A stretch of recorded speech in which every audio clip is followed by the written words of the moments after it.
कोषालय विभाग में रिश्वतखोरी का खेल, बार कोषाध्यक्ष ने किया खुलासा। तहसील परिसर में जहां एक और स्टाम्प विक्रेता आने वाले लोगों को लूटने में लगे हैं, तो वहीं दूसरी ओर स्टाम्प वेंडर कोषालय विभाग के अधिकारी कर्मचारियों के रिश्वतखोरी का शिकार हो रहे हैं।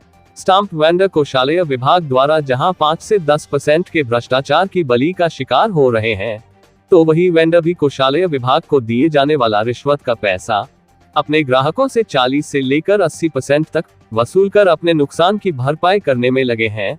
आपको बताते चले कि तहसील परिसर में बैठे लगभग आधा सैकड़ा स्टाम्प विक्रेताओं का पेट इतना बड़ा हो गया है कि स्टाम्प पेपर से मिलने वाला कमीशन से ना तो पेट भर रहा है और ना ही भूख मिट रही है। यही वजह है कि विक्रेता द्वारा स्टाम्प की खुलेआम कालाबाजारी कर आम जनता के जेब में डाका डाल अपनी जेबें भरने में लगे हुए हैं। इतना ही नहीं, इस परिसर में पुरुष वेंडर के अलावा स्टाम्प पेपर की कालाबाजारी में महिलाएं भी बढ़ चढ़कर हिस्सा ले रही हैं। तहसील परिसर में स्टाम्प पेपर और टिकट माफियाओं द्वारा भोली भाली गरीब जनता को हर रोज लूटने का प्रयास ही नहीं, बल्कि खुलेआम लूटा जा रहा है और संबंधित विभाग इन माफियाओं पर कार्यवाही करने की जगह शिकायत मिलने का इंतजार कर रहा है। जबकि कई बार स्टाम्प माफियाओं की करतूत समय समय पर मीडिया द्वारा उजागर करने के बावजूद भी जिला पंजीयक अधिकारी अनजान बन अपने आप को दूध का धुला हुआ बता रहे हैं। जिला पंजीयक अधिकारी एक मासूम बच्चे की तरह इस मामले की जानकारी का न होने का हवाला देकर मीडिया द्वारा संज्ञान में लाए जाने के बाद कार्रवाई करने का भरोसा दिलाते हुए नजर आए। अब देखना यह है कि जिला पंजीयक अधिकारी कार्रवाई करने की हिम्मत जुटा पाते हैं या फिर ढाक के 3 पात वाली कहावत चरितार्थ करेंगे।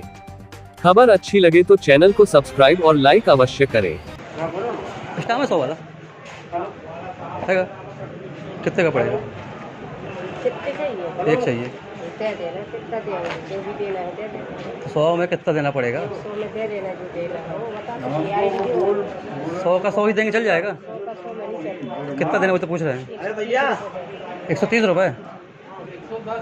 चलो क्या नाम तुम्हारा? आशीष राम। कितने के मांगे स्टाम्प? 100 रुपये वाला। कितना मांग रही है? 140 रुपये। क्या नाम है मैडम का? प्रीति करके नाम है। प्रीति। कहाँ रहते तुम? मैं देवरिया में। तो 20 के हिसाब से 12 का दूंगा मैं। कितना हो गया? 100 रुपये का स्टाम्प कितने का पड़ रहा है? 100 रुपये का स्टाम्प मेरे को 120 रुपये का पड़ रहा है। अच्छा, ये कहाँ से स्टाम्प लिया तुमने? इस दुकान से लिया। क्या नाम मैडम का? मेरे को नहीं पता। एक स्टाम्प कितने के लिया? एक स्टाम्प मेरे को 120 रुपये का दे रहे हैं, 100 रुपये वाला। अच्छा, 100 वाला स्टाम्प 120 का दे रहे हैं, है ना? क्या नाम आपका? शशांक सोनी। कहाँ से आप आए हैं? गौतम मॉल। कितने का स्टाम्प आपसे? 20 का स्टाम्प कितने का मिला? 80 में मिलेगा। 80 में। अभी 20 का स्टाम्प कितना दिया आपने? अभी 50 दिया। 30 दिया आपने जी है। 20 का स्टाम्प कितने का दिया? 20 का दाम 30 में। क्या नाम आपका? मेरा पिंकू रजक। कहाँ रहते हैं? जागृति के लोग। कि जो भी जितने वेंडर बैठे हुए स्टाम्प बेचने वाले पूरे शुद्ध रूप से खुलेआम स्टाम्प की ब्लैक मार्केटिंग कर रहे हैं। 100 रुपये का स्टाम्प 200 में, 150 में इस टाइप से बेच रहे हैं। इस चीज़ की भी जानकारी लगी थी, जहाँ तक कि पब्लिक के अलावा अधिवक्तागण भी जाते हैं स्टाम्प खरीदने। तो 10 रुपये का स्टाम्प हो, 20 रुपये का स्टाम्प हो, 50 रुपये, 100 रुपये या 500 रुपये का स्टाम्प हो, उस पर वो हर स्टाम्प पर 20, 30, 50 रुपये अधिक लेते हैं। जिसकी भी शिकायतें की गई हैं पंजीयन कार्यालय के समक्ष, उनका कहना ये है कि जब हम कोषालय से जो स्टाम्प वेंडर्स हैं, उनका कहना ये है कि कोषालय से जब हम स्टाम्प खरीदते हैं कलेक्टर के कोषालय से, तो हमको वहाँ अधिक जो स्टाम्प हमको, यदि हम 100 स्टाम्प खरीदते तो हमको अधिक शुल्क देकर वहाँ से दिया जाता है, इसलिए हम अधिक में बेचेंगे। जबकि उनको स्टाम्प को उसी रेट पर विक्रय करना चाहिए जो रेट पे है। 10 रुपये का है तो 10 रुपये। यदि ऐसी कोई बात आती है कि कोषालय से उनको यदि अधिक रेट में वहाँ से जारी होते हैं, तो उनको उसकी कार्रवाई कलेक्टर महोदय के समक्ष करना चाहिए। आप तो ये गलत चीज़ है। आपको जानकारी है कि जब कोषालय से महंगा स्टाम्प मिलता है, हाँ। तो इस पर अभी तक कोई कार्रवाई हुई किसी के द्वारा या कोई शिकायत हुई है? कोई उनने कोई शिकायतें नहीं की। उनका ये मौखिक कहना है कि हमको जब हम चालान जमा करते स्टाम्प लेने के लिए, तो यदि हम 50 रुपये का या 500 रुपये का चालान जमा करते तो हमको 550 या 550 या 100 रुपये एक्स्ट्रा देना पड़ता है। तो उनने मौखिक रूप से कहा है, परंतु ये उनको लिखित शिकायत करना चाहिए। पर यदि वो 10 रुपये का स्टाम्प 20 या 30 रुपये में देते हैं तो वो गलत चीज़ है। एक्स्ट्रा पैसा लेता कौन है वहाँ? सब कोई जितने स्टाम्प वेंडर हैं सभी कोषालय ऐसा कर में कोषालय में एक्स्ट्रा पैसा लेता कौन ये है? ऐसी जानकारी नहीं है मुझे, उनका कहना है मौके पे। उनने कोई किसी व्यक्ति का ऐसा नाम नहीं बताया प्रॉपर। क्या नाम है आपका?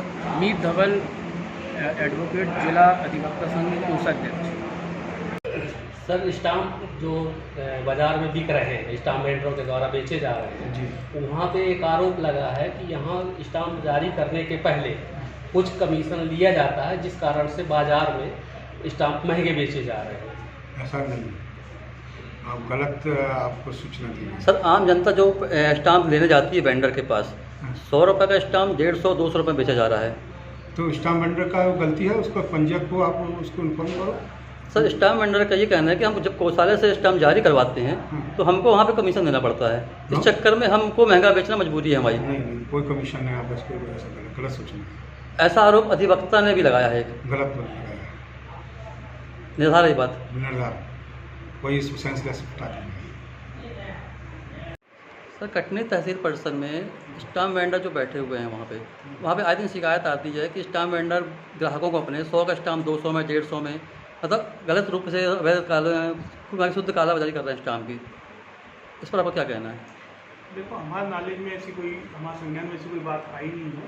अब चूँकि आपके द्वारा ये बताया गया है, हम इसकी जांच करवाएंगे। अगर कोई ऐसी चीज़ पाई जाती है तो उसके नियमानुसार जो कार्रवाई हो।